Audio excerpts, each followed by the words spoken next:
被告嘅公司2個亞裔主管，同時亦都被控非蓄意誤殺罪名。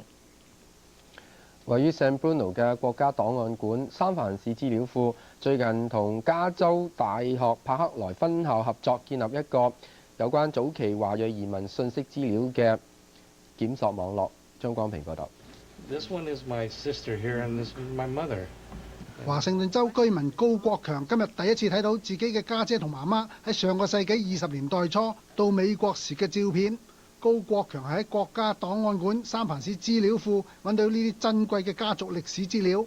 資料庫儲存咗接近4萬個早期移民個人信息嘅大型資料搜索系統，使到好似高國強呢類移民嘅後裔唔使出門口就可以通過互聯網嚟查詢自己前輩嘅信息。Look in our finding aids in the research room and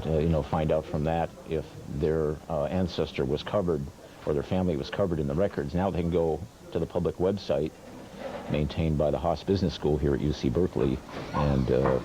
so they can do it from their home or wherever. If you had this online, we could look it up and be specific and don't waste time. And then when we do come down here, we get right to the package, right to the folders, which would make it nice because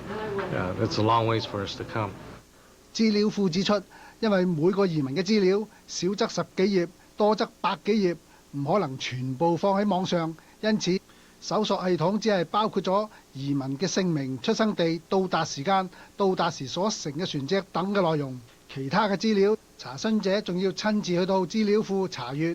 資料庫嘅負責人話，資料庫目前保存住由1884年到1955年前後大約25萬個移民嘅各類資料，以便幫助移民嘅後代追查家族嘅歷史同埋好多珍貴嘅法律文獻同資料等。資料庫嘅地址係喺中半島 San Bruno Commodore Drive 1000號，聯絡電話係65